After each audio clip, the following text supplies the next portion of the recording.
Hello, hockey fans of all ages, shapes, and sizes. I hope you're all enjoying the summer. This is a nice fishing lake in BC. Feels like I haven't done one of these forever. Want to talk about the William Nylander contract status today and the likelihood of it going to the trade deadline. Now, I see two potential options. Most likely is that now that Matthews is done, AM 34, not 35, now that Matthews contract is done, you got him for 5 years. Everyone's wondering about Nylander. He's next up. And then it's going to be Marner circus next year probably. So what is the most likely outcome would be, in my mind, Willie plays it out. He potentially will win the cup, as I said. They're kind of the odds-on favorite in my mind. Selfishly, for the Sharks, I'd love to see, I don't know how the brackets work. I think this would still work, but the Leafs would play the Devils in the conference final. That way, the second-round pick turns into a first-round pick for the Sharks. I do believe that the Sharks are so far off that I'm definitely cheering for the Leafs and probably the Oilers too. I'd like to see them do their cup or bust. So I think like, what does Willie do? He's probably worth 10 million, as I've said multiple times.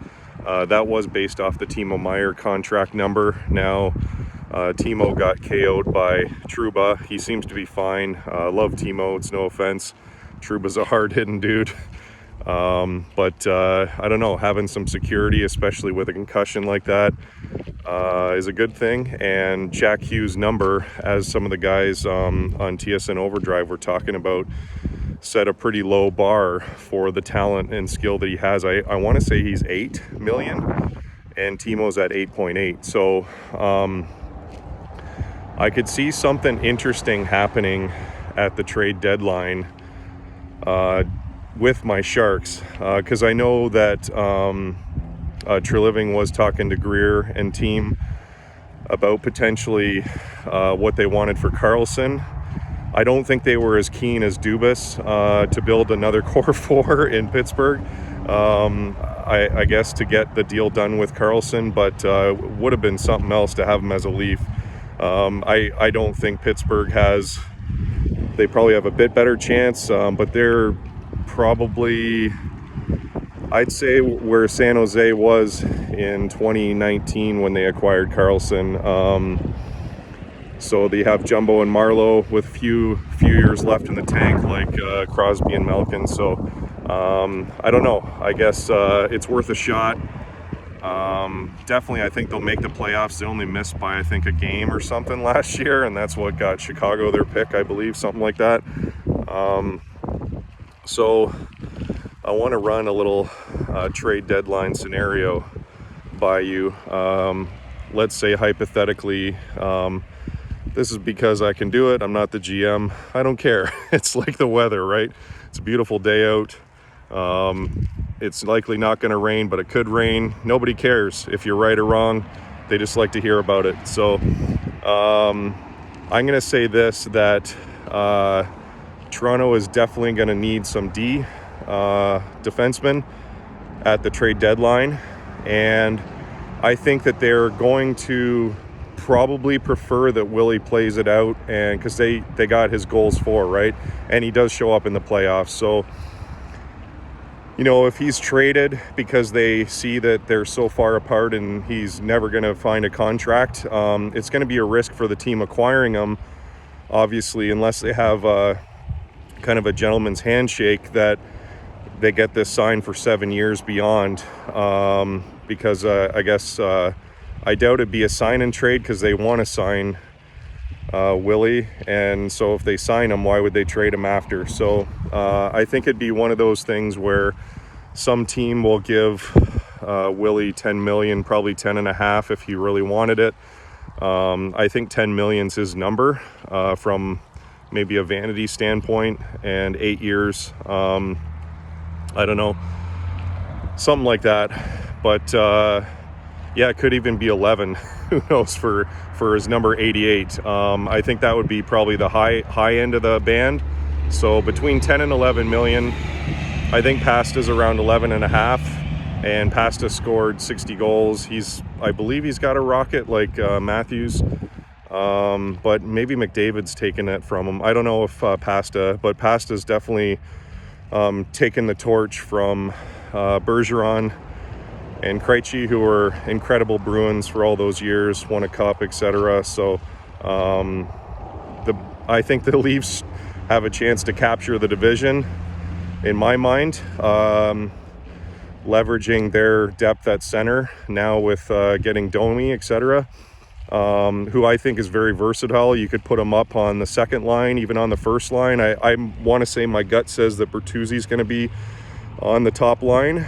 Could be Yarncroke, though. Like, come playoff time, maybe you put Yarncroke up there and you build a line, like a grinder line with, like, if you watch my cast, how much I believe in the third line depth for the playoffs. So, like, let's say you put Bertuzzi, Domi, and Revo, or Bertuzzi, Domi, and Yarncroke or something.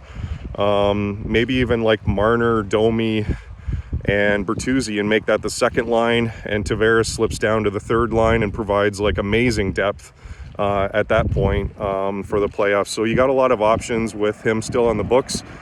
At 11 mil, it's pricey, and I think a lot of guys are anchoring towards the Leafs' generosity towards their star core 4 players, and I think eventually you got to break the chain on that one, and I think probably Willie will be that domino. Now, like I said, he could ride it out, play the whole season, or here's a scenario that I think could be kind of interesting. Couture's been an amazing captain for the Sharks for, I think, 4, maybe 5 years now, riding it through, mentoring younger guys, classy guy, loves to win. So I think there's a lot of pain and internal struggle there with him in, remembering the old years with Jumbo and Marlowe and even Kane and some of those guys. So I think that he could be one of the pieces that, let's say hypothetically, San Jose still wants Nylander. I don't think they can do it with, futures and other pieces. I think they'll need either Couture and Ferraro. Ferraro, Toronto boy, I think King City. Couture, London boy.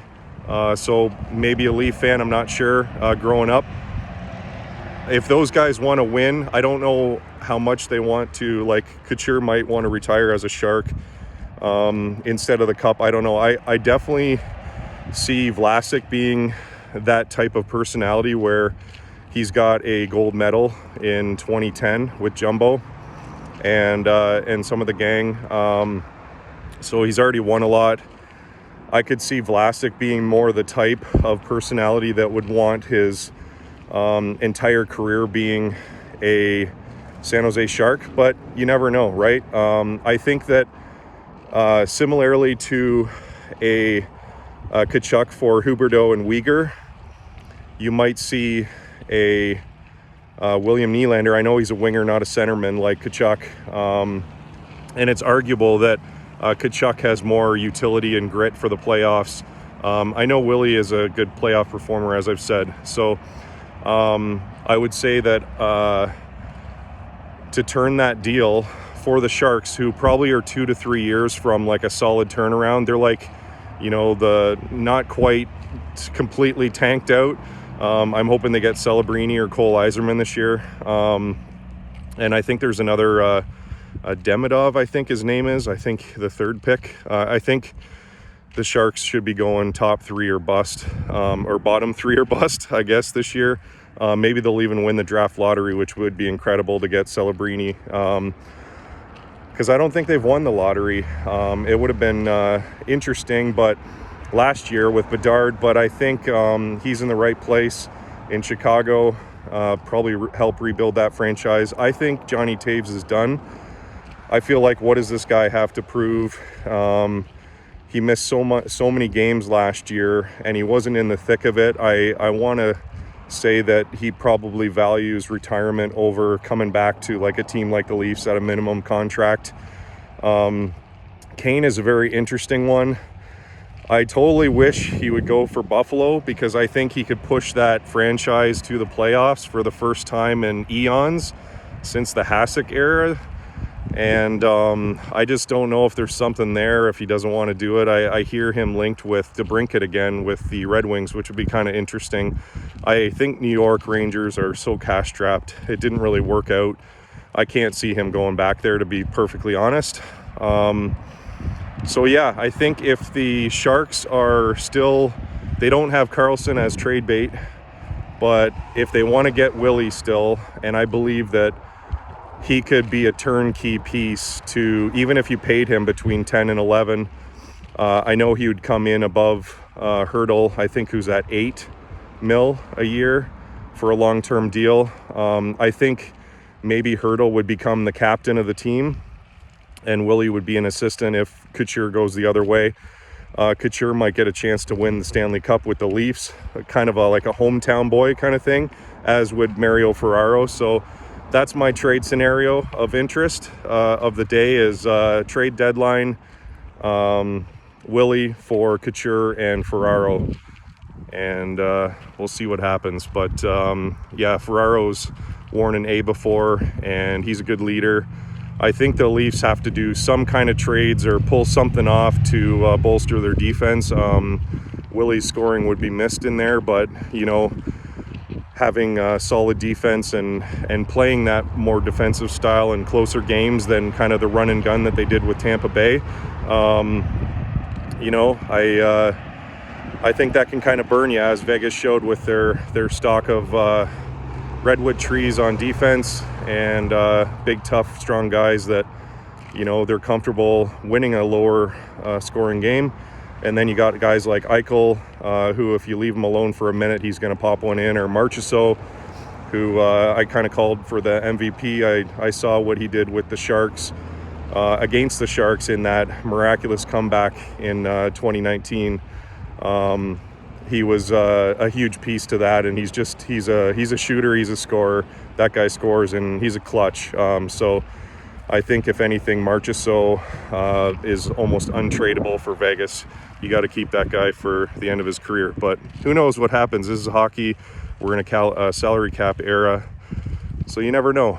But that's my sort of speculation of the day. Enjoy the rest of the summer, everybody.